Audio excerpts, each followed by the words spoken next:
बता दें आपको कि हाई कोर्ट में अन्य पिछड़ा वर्ग को 27% आरक्षण देने पर स्टे ऑर्डर के जरिए रोक, बुधवार को इस पर अंतिम बहस हुई है रोक पर, और कोर्ट ने फिलहाल अंतरिम आदेश जारी करने से इनकार कर दिया है। कोर्ट ने सुनवाई के लिए 20 सितंबर की तारीख तय की है। इस तरह फिलहाल 27% आरक्षण पर रोक बरकरार रहेगा। राज्य सरकार पहले ही सभी स्थगन आदेश हटाने का अंतरिम आवेदन लगा चुकी है। बुधवार से शुरू हो रहे अंतिम बहस में राज्य सरकार की ओर से solicitor general Tushar Mehta virtual माध्यम से तो महाअधिवक्ता पुरुषेंद्र कौरव ने अपना पक्ष रखा। तो बता दें कि राज्य सरकार ने अपना पक्ष रखा है। जिस तरह से केंद्र ने ओबीसी आरक्षण को लेकर 127वां संशोधन हाल ही में किया था, उसके बाद राज्यों को यह अधिकार दिया गया था कि अपने राज्यों के अनुसार वो ओबीसी के जो आरक्षण की सीमा है उसको तय कर सकती है, जिसको लेकर इस पर राज्य सरकार की ओर से दलीलें दी गई है और कोर्ट ने फिलहाल इस मामले में कोई फैसला नहीं दिया है।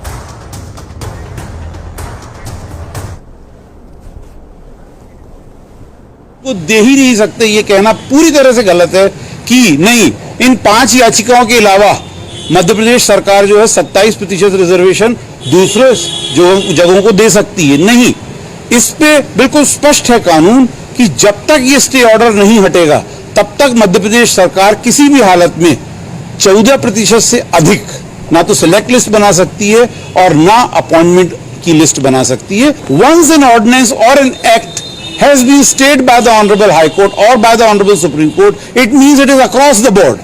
It cannot be said in under any circumstances कि नहीं एक पर्टिकुलर डिपार्टमेंट में तो हम 27% देंगे और एक पर्टिकुलर डिपार्टमेंट में 14%. This is absolutely not permissible under the law. सरकार ने अपनी गंभीरता के साथ ये पक्ष रखा सरकार की तरफ से, सॉलिसिटर जनरल ने भी और एडवोकेट जनरल ने भी। हमारी सरकार चाहती है कि ओबीसी को 27% आरक्षण मिले। इस पर न्यायालय ने 20 तारीख को अंतिम सुनवाई के रूप में निश्चित की है और कोर्ट ने कहा है कि हम याचिका के पक्ष और विपक्ष दोनों को अलग अलग सुनेंगे और उसके बाद अपना अंतिम जो भी आदेश होगा, फैसला होगा। तो इस खबर पर विस्तार से जानकारी के लिए हमारे साथ हमारे संवाददाता संजय साहू जुड़ चुके हैं।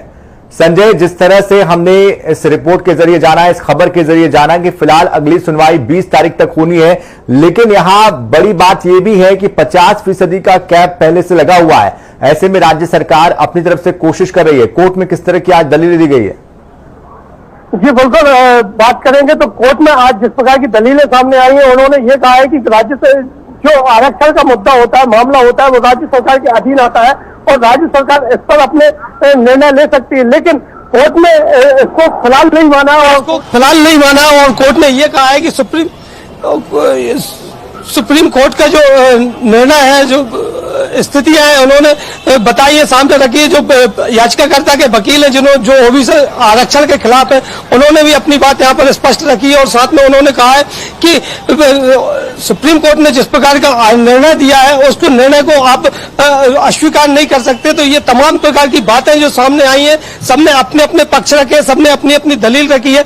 जो सॉलिसिटर जनरल तुषार मेहता है, उन्होंने भी अपनी बात रखी, लेकिन फिलहाल हाईकोर्ट ने स्पष्ट निर्देश जारी किए कि हम किसी भी प्रकार की अंतरिम राहत देने के मूड में कोर्ट नजर नहीं आए और उन्होंने कहा कि जब तक फाइनल हियरिंग नहीं हो जाती है, फाइनल बहस नहीं हो जाती, हम इस पर रोक बरकरार रखेंगे और वो रोक उन्होंने बरकरार रखी है। जी संजय, लेकिन यहां बड़ी बात यह है कि अभी हाल ही में 127वां संशोधन किया गया है, कानून में बदलाव किया गया है, जिसमें कि कहा गया कि राज्यों का यह अधिकार है। जाहिर तौर पर अगर 27% आरक्षण किया जाता है तो बाकी जो अन्य वर्ग है उनका जो आरक्षण है वो कम होगा। इसको लेकर किस तरह की बातें हो रही है? अभी फिलहाल पूरा मामला जो है वो 27% आरक्षण पर टिका हुआ है, चूंकि याचिकाएं इंदौर में भी लगी है, ग्वालियर में भी लगी है और जबलपुर जो मुख्य पीठ है मध्य प्रदेश हाईकोर्ट की वहां पर भी लगी है। तो वो पूरा मसला जो है एक केंद्र बिंदु बन गया है कि ओबीसी जो अन्य पिछड़ा वर्ग है उनको 27% आरक्षण मिल पाता है कि नहीं मिल पाता है।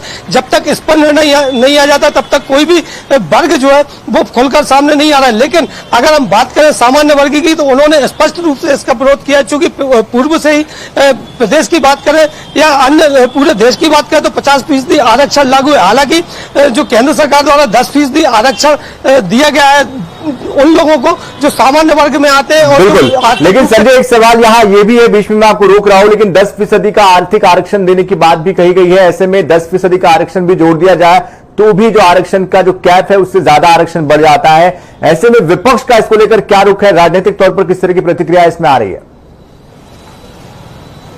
राजनीतिक तौर की अगर बात करें तो 27% का जो आरक्षण की बात करें, मध्य प्रदेश सरकार में जो कमलनाथ सरकार थी उनके द्वारा लाया गया अध्यादेश है, उसी के आधार पर ये 27% आरक्षण लाया गया। तो वो तो चाहते हैं कि प्रदेश में 27% आरक्षण हो, लेकिन जिस प्रकार के उस समय हालात बने थे और जो आरोप सत्ता पक्ष के जो नेता हैं वो लगाते हैं कि वो कहते हैं कि जो महाधिवक्ता थे तात्कालीन वो कोर्ट में पेश नहीं हुए, उन्होंने अपना पक्ष सही तरीके से नहीं रखा। इस प्रकार के तमाम आरोप प्रत्यारोप का दौर फिलहाल चल रहा है, लेकिन सबकी निगाहें जो है वो कोर्ट पर टिकी हुई है, क्योंकि कोर्ट का निर्णय जब तक नहीं आ जाता है तब तक कुछ भी कहना इसमें संभव नहीं होगा। और मामला अगर बात करें राजनीतिक दल के बड़े नेताओं की तो स्पष्ट रूप से खुले तौर पर इस बात का समर्थन कर रहे हैं कि जिस प्रकार की आबादी जो 52% आबादी ओबीसी की मध्य प्रदेश में बताई गई है उसको लेकर उन्होंने 27% आरक्षण दिया गया और वो लगातार इस पर अपनी बात भी कहते हैं कि हम सबका साथ, जैसे भाजपा की बात करते तो वो यही कहती है कि हम सबका साथ सबका विकास की बात बिल्कुल, चलिए खुलकर कोई भी इसका विरोध नहीं करेगा क्योंकि जाहिर तौर पर एक बड़ा वोट बैंक इससे प्रभावित हो सकता है। संजय आप नजर बनाए रखिए, बहुत बहुत शुक्रिया फिलहाल इस पूरी जानकारी के लिए। तो बता दें